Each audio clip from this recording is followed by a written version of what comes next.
Estados do Sul e Mato Grosso do Sul lideram acordo para a construção da Ferrosul, importante ferrovia que deverá interligar os estados. Programa gratuito qualifica motoboys em Santa Catarina. Profissionais recebem ainda a regularização da categoria. Pleno emprego. Investimentos privados chegam a 5 cidades do Paraná, impulsionando a economia local. Obras na ponte de Guaratuba alcançam 65% de conclusão com avanço na instalação do trecho estaiado. Rio Grande do Sul faz medição de rios de grande porte com o objetivo de aprimorar sistema de alerta de inundação. Terremotos de até 5,6 de magnitude deixam 2 mortos na Guatemala. E você vai ver ainda. Carlo Ancelotti é condenado na Espanha. Técnico da Seleção Brasileira de Futebol responde por crime de fraude fiscal cometido em 2014. Essas e outras notícias a partir de agora no Pix News.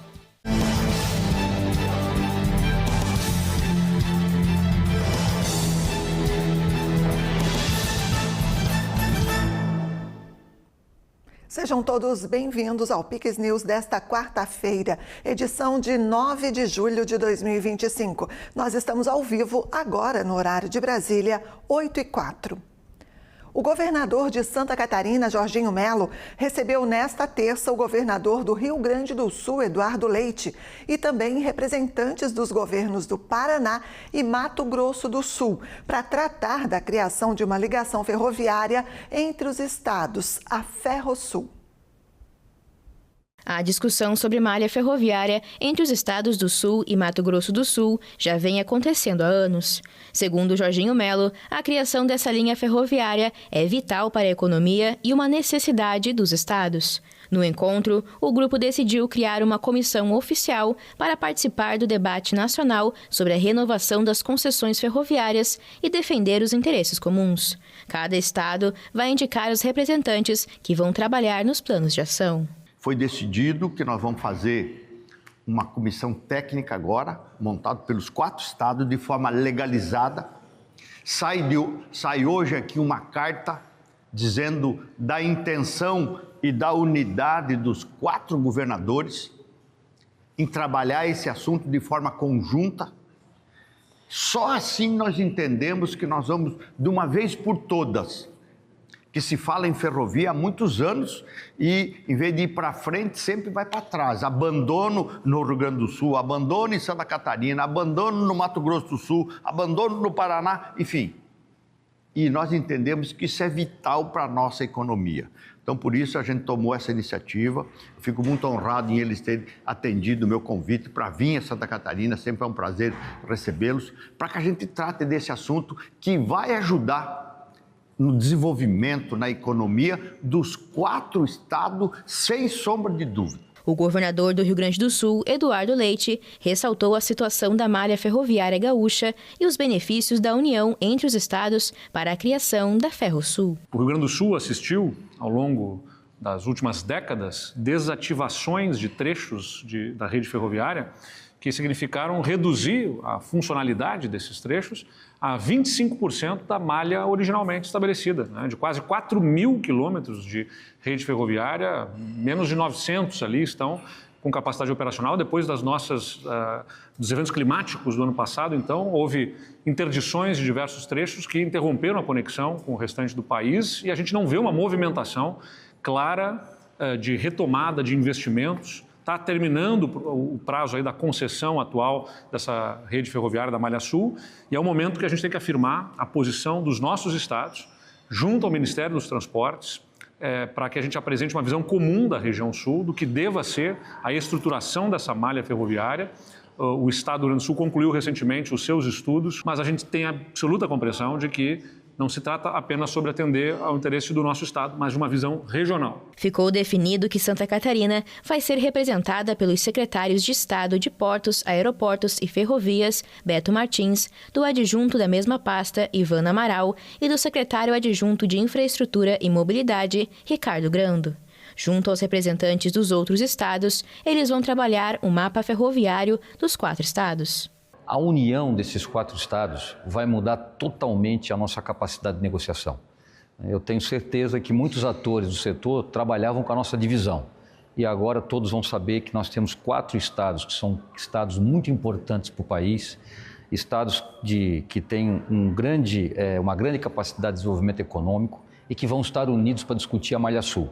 A verdade é que os nossos estados não têm merecido, há muitos anos, eu diria décadas, a atenção que merece no que diz respeito à sua eficiência logística. Não será possível resolver os nossos gargalos logísticos só com estrada. Nós precisamos de multimodalidade e ferrovia é agora, em definitivo, uma prioridade para esses 4 estados. Os governadores do Paraná, Ratinho Júnior, e do Mato Grosso do Sul, Eduardo Ridel, estavam em viagens e foram representados pelo secretário de Infraestrutura e Logística do Paraná, Sandro Alex, e o secretário de Meio Ambiente, Desenvolvimento, Ciência, Tecnologia e Inovação do Mato Grosso do Sul, Jaime Elias Veruc. Também participaram da reunião demais autoridades do estado. Santa Catarina quebra recorde histórico nas exportações de carne suína e reforça a liderança no setor. Santa Catarina alcançou um marco histórico nas exportações de carne suína no primeiro semestre de 2025. Foram 369 mil toneladas embarcadas entre janeiro e junho, o que gerou uma receita recorde de mais de 900 milhões de dólares. Bem, o primeiro semestre de 2025 é um recorde histórico. Na série aferida desde 1997.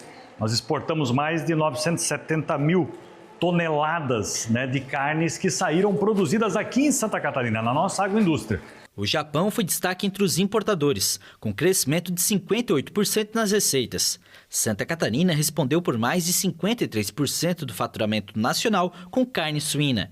O estado também manteve um bom desempenho nas exportações de frango, com mais de 570 mil toneladas enviadas ao exterior no semestre, gerando 1,1 bilhão de dólares, apesar de retrações pontuais em junho por embargos internacionais. O suíno tem puxado esse crescimento. A carne suína de Santa Catarina é a única a entrar em alguns mercados do mundo pela sua qualidade. Nós representamos mais de 50% do suíno exportado em todo o Brasil, e vamos se consolidando como o maior produtor brasileiro de suínos. Santa Catarina exportou quase 1 milhão de toneladas no semestre, com faturamento superior a 2 bilhões de dólares. Um recorde histórico que reforça o papel do estado como referência no agronegócio brasileiro. O agro representa mais de 60% das nossas exportações, mais de 32% do nosso PIB e segue cumprindo o seu dever histórico e de protagonista da economia de Santa Catarina. 5 cidades do Paraná vão receber 386 milhões de reais em investimentos privados. A medida integra programas de incentivo fiscal do governo estadual e deve gerar mais de 250 empregos diretos e indiretos em regiões com baixo desenvolvimento socioeconômico. 5 novos empreendimentos privados serão instalados em cidades do interior do Paraná, com investimentos que somam cerca de 386 milhões de reais. Os projetos fazem parte dos programas Paraná Competitivo e Rota do Progresso e incluem municípios como Guaraci, Cerro Azul, Francisco Alves, Cafezal do Sul e Laranjal, todos com indicadores socioeconômicos considerados baixos. Significa ajudar o município, ajudar a gente que mora lá e as empresas que vão nesses municípios tendo a mão de obra, não precisando deslocar-se de uma cidade para outra para trabalhar. A maior parte dos recursos será aplicada na cadeia produtiva da avicultura, com destaque para a instalação de uma granja da Seara JBS em Cerro Azul, avaliada em 175 milhões de reais. Além dela, outras cooperativas como a Coasul, Cevale e Pluma Agroavícola também assinaram protocolos de intenção para obras nas respectivas áreas de atuação. Uma quinta empresa, a Gelone, irá modernizar a planta de sorvetes no município de Guaraci. Juntas, essas iniciativas devem gerar 254 empregos diretos e indiretos. Um conjunto de empresas e cooperativas decidiram aceitar esse desafio, estão trazendo oportunidades, estão gerando empregos qualificados nessas pequenas cidades e estão gerando adensamento econômico, fortalecendo ainda mais a nossa grande capacidade de sermos bons, qualificados produtores de alimentos e fibras para nós e para o mundo. O Estado nos apoiando, as prefeituras apoiando, conseguimos, junto com os nossos cooperados, traçar objetivos a médio e longo prazo. Isso é muito importante, o Estado acreditar nas empresas locais, nas cooperativas, em quem investe e gera emprego na nossa região, no nosso estado do Paraná. Os empreendimentos são resultado de incentivos fiscais previstos nos programas estaduais. Por meio do sistema Siscred, o governo antecipa créditos de ICMS a empresas que se comprometem a investir em regiões menos desenvolvidas. A iniciativa busca equilibrar o desenvolvimento regional e estimular a geração de emprego e renda no interior do estado. O IPARDES será responsável por monitorar os resultados desses investimentos nos indicadores dos municípios. Porque a gente já tem a produção de frango, a gente tem a produção de matriz, agora vamos chegar na produção de avós. Isso permite que a gente torne o estado autossuficiente. Sob a ótica de biosseguridade, de sanidade, é muito relevante porque eu evito o trânsito interestadual de animais. E isso permite que eu consiga mostrar até para o resto do mundo, no momento que a influenza está sendo tão debatida, que a gente consegue construir uma regionalização de um país que tem uma dimensão continental. E o Paraná, sendo o estado mais relevante da avicultura brasileira, mais de 35% do frango abatido do Brasil é abatido aqui no Paraná, se torna mais importante ainda. Então, dentro da nossa estratégia de Seara JBS, ter essa autossuficiência, para ter o estado autossuficiente era muito relevante. Começamos essas discussões com o estado desde o ano passado aí, e chegamos à decisão, vamos fazer uma granja de avós aqui. A gente já tem em outros estados e agora vamos colocar também aqui, e isso vai permitir que a gente mantenha um alto nível de sanidade do estado, porque tudo se produz aqui, tudo se garante aqui e se faz dentro de um grande conceito, de um conceito que a gente vai fazer de altíssimo grau de biosseguridade para proteger todo o sistema de produção. E ainda falando sobre o Paraná, a Polícia Militar prendeu 5 pessoas em uma operação de combate ao tráfico de drogas. A ação conjunta cumpriu ainda 15 mandados de busca e apreensão.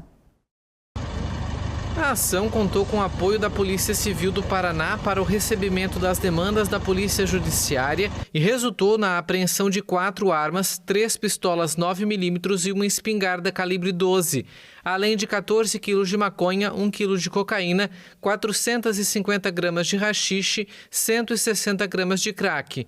A operação foi estrategicamente planejada para desarticular grupos criminosos e reduzir os índices de criminalidade na região do Santa Cândida, em Curitiba. Cerca de 150 policiais militares estiveram empregados na ação, com apoio do Comando de Missões Especiais. Ao todo, foram utilizadas 40 viaturas, incluindo equipes táticas especializadas. Equipes da Companhia Independente de Operações com Cães deram suporte à operação, bem como uma aeronave do Batalhão de Polícia Militar de Operações Aéreas e um drone. 3 pessoas foram presas por tráfico de drogas e associação para o tráfico em uma ação da Polícia Civil do Paraná que apreendeu 327 quilos de maconha gourmet, um tipo de entorpecente de maior qualidade e valor comercial. As apreensões ocorreram em Curitiba e Colombo, cidade vizinha da capital. Equipes policiais interceptaram 2 veículos suspeitos na linha verde, nas proximidades do bairro Hauer. Nas 2 picapes foram encontrados fardos de maconha prensada. Outros 40 quilos da droga foram encontrados em um imóvel em Colombo. Segundo análises preliminares, a droga apresenta características típicas da chamada maconha gourmet, um tipo de entorpecente de maior valor comercial, frequentemente destinado a mercados urbanos específicos e consumidores com maior poder aquisitivo. Mais uma operação importante. O estado já está chegando a quase 300 toneladas de maconha só até esse mês. No ano passado foram 400 toneladas, então a gente vai superar o número de apreensão no país. É o segundo estado que mais apreende droga. E foi uma apreensão importantíssima feita pelo GDE do COP. Foram 2 caminhonetes que foram pegas com grande quantidade de maconha, uma maconha que ela é comercializada mais cara, no varejo, enfim, mas foi uma operação relevante importância para o combate ao crime organizado também. Prejuízo ao tráfico, né? É mais um prejuízo ao tráfico graças à ação preventiva que as polícias têm feito de forma integrada. Além da droga, foram recolhidos celulares, balanças de precisão, anotações com registros financeiros e cartões bancários. Os veículos utilizados no transporte da droga também foram apreendidos. O inquérito policial permanece em andamento. A droga foi encaminhada para análise definitiva e os presos seguem à disposição da Justiça. O governo do Rio Grande do Sul começou um estudo para medir a profundidade dos rios de grande porte do estado. O levantamento começou pelo rio Taquari, em Triunfo, e deve atingir mais 2.500 quilômetros de extensão nos próximos 180 dias. O objetivo do estudo é identificar pontos críticos de acúmulo de sedimentos e outras alterações no leito, especialmente após eventos extremos, como as enchentes que atingiram o estado em 2024. O procedimento, chamado de batimetria, traz informações fundamentais para melhorar o sistema de alerta de inundação por meio de modelagem hidrodinâmica e aprimorar o planejamento de gestão de eventos críticos de natureza hidrológica no Rio Grande do Sul. Os dados obtidos vão subsidiar decisões técnicas sobre futuras intervenções previstas no Programa de Desassoreamento do Estado. A atividade conta com investimento de mais de 45 milhões de reais voltado aos rios de grande porte. E na manhã de hoje, os técnicos do consórcio responsável pelo projeto iniciaram os estudos no Rio Guaíba. Agora, intervalo, e você vai ver a seguir, com avanço na parte estaiada, obras na ponte de Guaratuba, no Paraná, chegam a 65%. Papa e Volodymyr Zelensky se reúnem para tratar da reconstrução da Ucrânia, devastada pela guerra com a Rússia. E você vai ver ainda, técnico de seleção brasileira Carlo Ancelotti é condenado na Espanha por crime de fraude fiscal. Nós voltamos em instantes.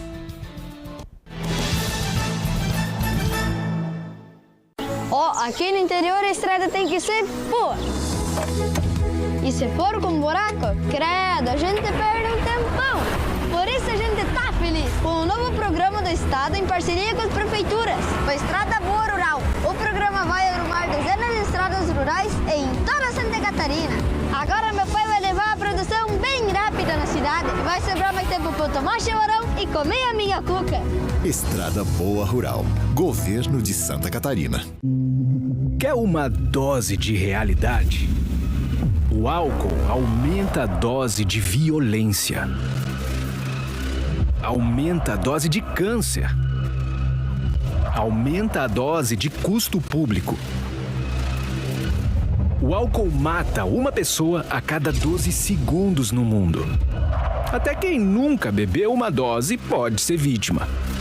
Senadores, se o álcool faz mal à sociedade, tem que ter mais imposto. O que é Garopaba?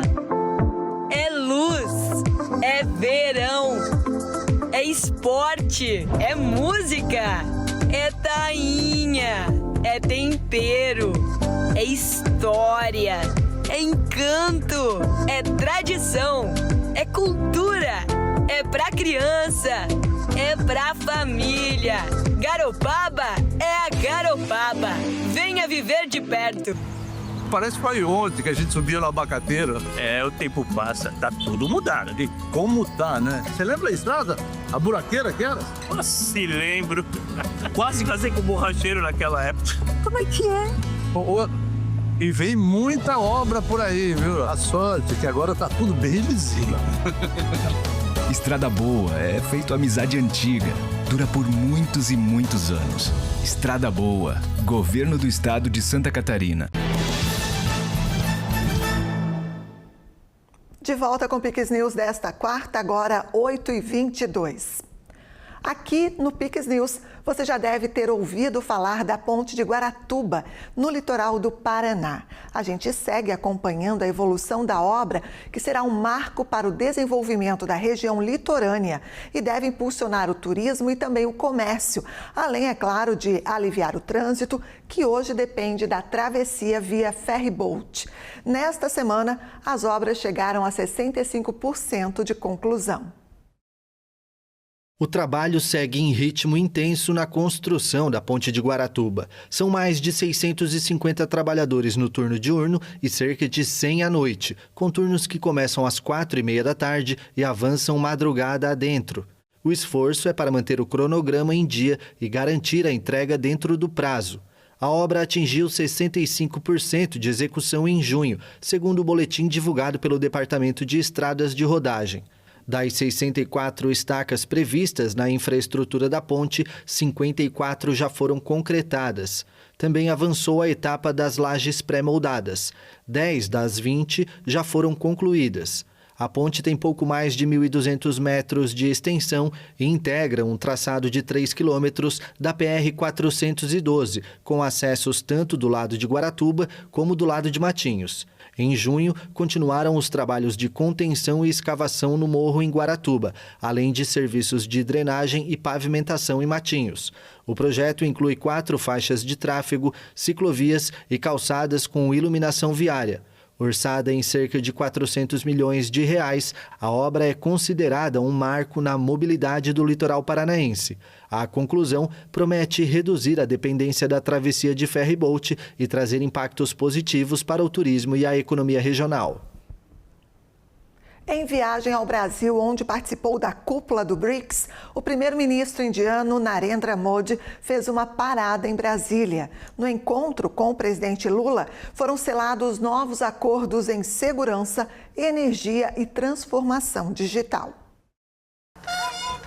O encontro entre os líderes marca um novo momento na parceria estratégica entre os países que selaram novos acordos em segurança, energia e transformação digital. Apadrinhados por China e Rússia, membros do Conselho de Segurança da ONU, Brasil e Índia pediram um assento permanente nesse fórum, o mais importante das Nações Unidas e cujas decisões são vinculantes. É inaceitável que países do porte da Índia e do Brasil não ocupem assentos permanentes no Conselho de Segurança da ONU. É que Brasil e Índia têm um potencial extraordinário e, por isso, nós reivindicamos o direito de participarmos no Conselho de Segurança da ONU. Não é possível mais a gente ver a ONU enfraquecida, a ONU não sendo levada em consideração e os membros do Conselho de Segurança da ONU, os membros fixos do Conselho, que deveriam primar pela paz, são exatamente aqueles que mais estimulam a guerra. Durante a cerimônia, o primeiro-ministro indiano foi condecorado com o colar da Ordem Nacional do Cruzeiro do Sul, a mais alta honraria brasileira concedida a personalidades estrangeiras. A Índia é atualmente o 10º maior parceiro comercial do Brasil. O presidente dos Estados Unidos, Donald Trump, divulgou uma série de cartas nesta quarta-feira, impondo tarifas adicionais sobre as importações de Argélia, Brunei, Iraque, Líbia, Moldávia e Filipinas. As cartas definem taxas que variam de 20% a 30% e entram em vigor em 1º de agosto. Desde a última segunda-feira, o republicano começou a enviar correspondência para países com superávit comercial com os Estados Unidos. No geral, as tarifas estão alinhadas com as anunciadas pelo governo americano no início de abril. Nas cartas, Trump alerta que vai punir qualquer retaliação.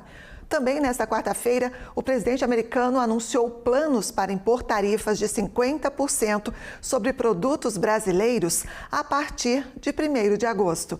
Em carta endereçada ao presidente Lula, Donald Trump condenou o tratamento dado a Bolsonaro como vergonha internacional, dizendo que o julgamento do ex-presidente não deveria estar acontecendo, classificando como uma caça às bruxas. Diante do comentário do presidente americano, Lula respondeu que o Brasil é um país soberano e não aceita interferência ou tutela de quem quer que seja. Ainda nesta quarta-feira, o Itamaraty convocou o presidente comercial dos Estados Unidos, Gabriel Escobar, para explicar a nota publicada pela Embaixada Americana a favor do ex-presidente Jair Bolsonaro. 2 pessoas morreram em consequência dos terremotos que abalaram grande parte da Guatemala na terça-feira. Também foram registrados danos materiais. Os guatemaltecos viveram na tarde de terça uma série de tremores, os mais fortes com magnitude entre 4,8 e 5,6, com epicentros nas localidades de Amatitlán e Alotenango, próximas à capital. As informações são dos serviços sismológicos. Os terremotos também foram sentidos em El Salvador. As mortes ocorreram em um deslizamento de pedras e terra sobre um veículo que transitava por uma estrada ao sudoeste da cidade da Guatemala.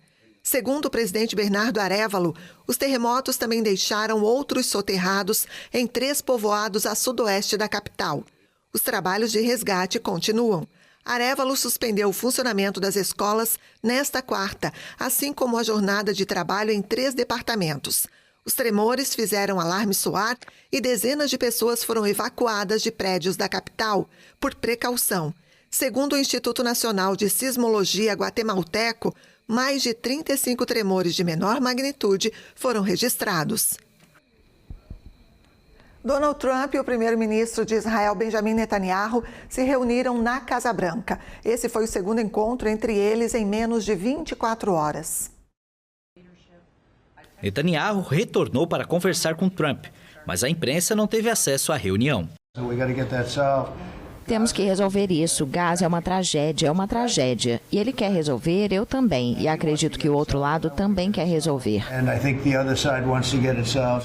Durante conversas em Doha, mediadores do Catar haviam relatado que levaria muito tempo para selar um acordo de cessar-fogo entre Israel e o Hamas. O enviado especial de Trump, Steve Witkoff, mostrou esperança de alcançar um acordo em dias. Segundo ele, o pacto incluiria 60 dias de trégua, a devolução de 10 reféns vivos e 9 mortos. Um funcionário palestino próximo às negociações afirmou que não houve avanços até o momento. Enquanto isso, a violência continua em Gaza, onde mais de 29 mortes foram relatadas após os últimos ataques de Israel, incluindo 3 crianças. 5 soldados israelenses também morreram em combate no norte de Gaza. Trump faz pressão para que se chegue a uma trégua no território controlado pelo Hamas. A região está em uma situação humanitária crítica, após quase 2 anos de guerra, que começou com o ataque do grupo Hamas em 7 de outubro de 2023, no sul de Israel, que deixou 1.219 mortos. Outras 251 pessoas foram feitas reféns e 49 seguem detidas em Gaza. O exército de Israel afirma que mais da metade estão mortas. De acordo com o Ministério da Saúde de Gaza, a represália israelense já deixou na região mais de 57.500 mortos. O presidente da Ucrânia, Volodymyr Zelensky, se reuniu com o Papa Leão XIV nesta quarta, na véspera de uma conferência internacional em Roma sobre a reconstrução do país devastado pela guerra com a Rússia. O encontro ocorreu em Castel Gandolfo, onde o pontífice tira 2 semanas de descanso. Este foi o segundo encontro privado entre ambos, desde que o religioso assumiu o comando da Igreja Católica em maio. Zelensky também vai participar da Conferência de Recuperação da Ucrânia, um encontro internacional na quinta e na sexta-feira que pretende mobilizar recursos para a reconstrução do país. A conferência deve ter a participação de governantes, como o chanceler alemão Friedrich Merz, além de representantes de quase 2.000 empresas e 40 organizações internacionais, segundo Roma. Zelensky chegou à Itália depois que a Rússia lançou nesta madrugada o que Kiev qualificou como o maior ataque com mísseis e drones contra a Ucrânia desde o início da guerra em 2022. A ofensiva aconteceu depois de Donald Trump ter anunciado o aumento das entregas de armas ao lado ucraniano.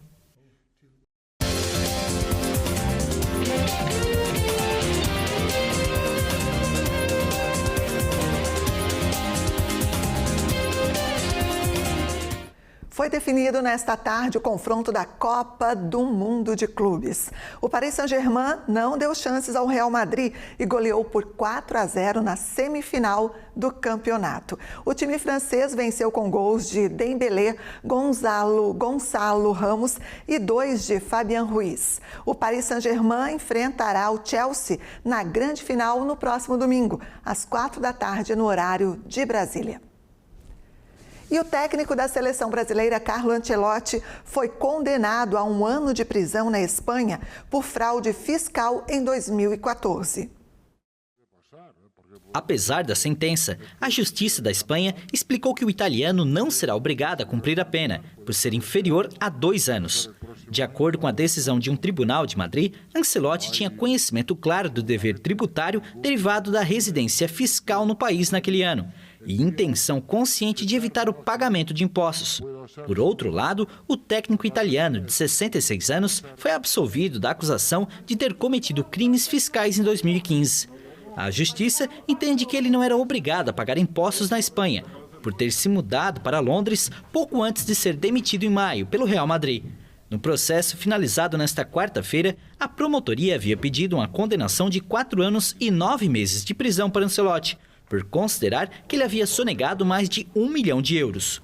O montante diz respeito a direitos de imagem em 2014 e 2015, durante a primeira passagem do técnico pelo Real Madrid.